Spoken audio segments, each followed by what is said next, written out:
entre Sparte et Athènes. L'histoire se centre autour du conflit entre Athéna et Arès. Et c'est un des épisodes qui va développer les autres dieux grecs qu'on a juste entreaperçus dans le film. Une idée que j'aime beaucoup sur le principe. Parce que là où la mythologie grecque arrivait à être assez dramatique, ici on a juste une parodie mal faite qui les dépeint bêtement comme deux gamins qui se chamaillent. Oh regardez, la sœur Intello et le frère Gros Bras qui peuvent pas se sentir, c'est rigolo, wouh! Après une intro bien puérile donc, on démarre sur Héphaïstos qui crée une arme pour Arès. Qu'est-ce que nous avons là? J'appelle ça l'arc de l'Armageddon. Putain, on dirait un nom d'arme cité dans World of Warcraft. L'arc de l'Armageddon, plus 300 en force et en agilité avec flèche explosive autoguidée. Athéna arrive pile au moment où Arès part. Ainsi, mon frère a une arme secrète. Sans commentaire, je refuse de me situer dans vos querelles de famille. C'est pour ça que je vous crée des armes sur commande. Bon, du côté d'Hercule, lui et ses amis vont au théâtre / parodie de cinéma. Ouais, c'est subtil comme référence moderne. Cela dit, j'aime assez certains titres parodiques. Malheureusement, quand on en fait trop... 3 étudiants et un satire pour Troy Story. Le choix de Sophocle. Good morning, Priam. Non, Marathon Man, ouais, Marathon Man. Bon, d'accord, Marathon Man. Phil te dit saute et tu sautes sans réfléchir.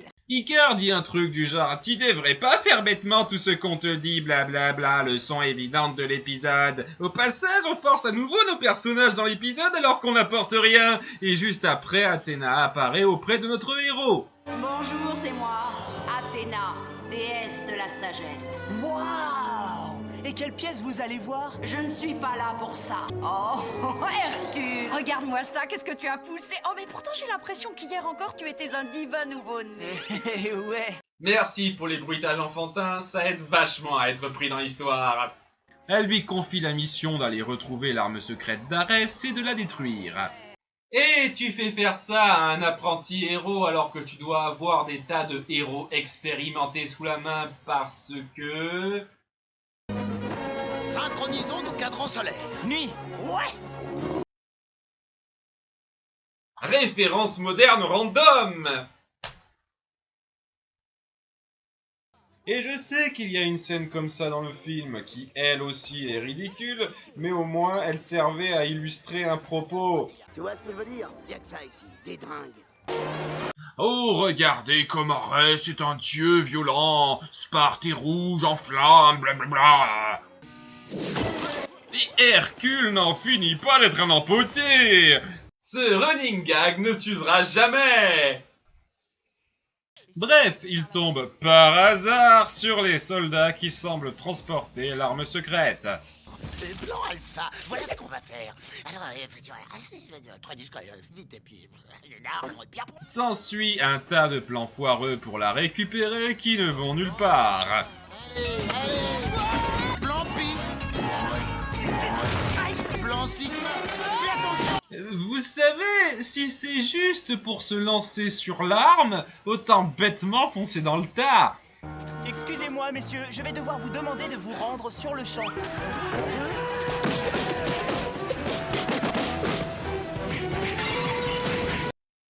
Oh ben, ça marche bien de foncer dans le tas en fait.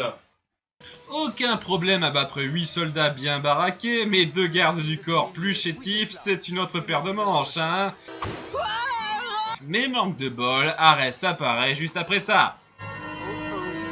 Et j'aurais pu pointer le fait que c'est stupide qu'on doive apporter l'arme à Arès alors qu'il est censé logiquement l'avoir déjà sur lui, mais je dois reconnaître que l'épisode a déjà réfléchi à ça.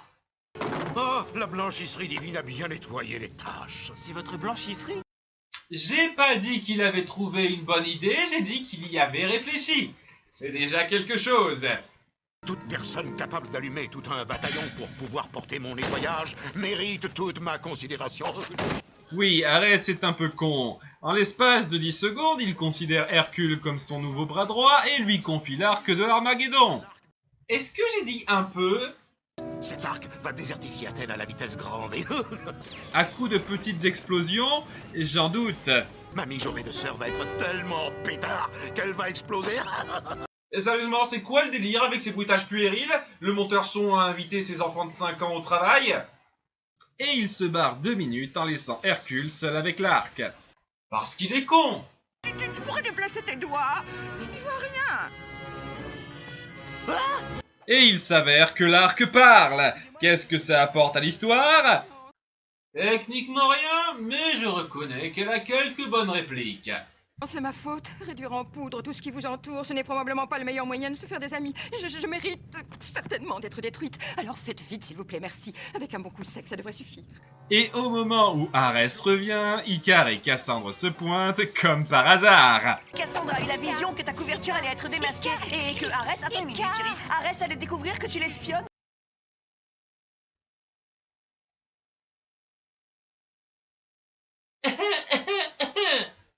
Un espion au service d'Athéna? Donc Arès les fait attacher à des cibles pour jouer au tir au pigeon. C'est un peu de la triche quand on a des flèches autoguidées.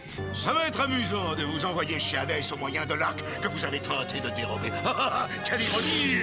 Non, en fait, c'est de la justice immanente. Quoi, truc, mon arme secrète parle comme une fille! Je suis trop viril pour avoir une arme qui a une voix de fille. Je suis pas du tout un cliché débile. Hul! Vole, mon vieux, vole! Waouh! C'est ce que ça fait de voler, Tu résumes assez bien, mais moi j'étais plus près du soleil. Ah, c'est vrai, parce que tu as approché le soleil de trop près, j'avais oublié. Je suis impatient de t'entendre me le re-rappeler une douzaine de fois. Pégase se libère. En quoi avoir déterré le pieu lui permet de libérer son museau, et grâce à lui, Hercule reprend l'arc juste avant qu'Athéna n'apparaisse. Et maintenant, je vais raser la cité de mon frère jusqu'aux fondations. Déesse de la sagesse! C'est mon arme secrète! La possession, c'est 9/10 de la loi, et mon champion possède l'arc. Il était mon champion aussi! Mais il était mon champion d'abord. Après d'autres chamailleries chiantes entre ces deux-là, Hercule en a marre et décide de donner l'arc à Cupidon. Et l'arc ne crée plus automatiquement de flèches explosives parce que... l'amour est plus puissant. C'est bien joué, Hercule. Attends, Hercule? C'est le fils du patron? J'étais sur le point d'exécuter le fils de Zeus! Ouais, il ne savait pas que c'était Hercule. Parce qu'il est con. Et l'épisode se termine sur Hercule qui a appris à plus penser par lui-même. Chose qu'il faisait déjà dans les épisodes précédents. Ah, la continuité. Qu'est-ce que c'est chiant.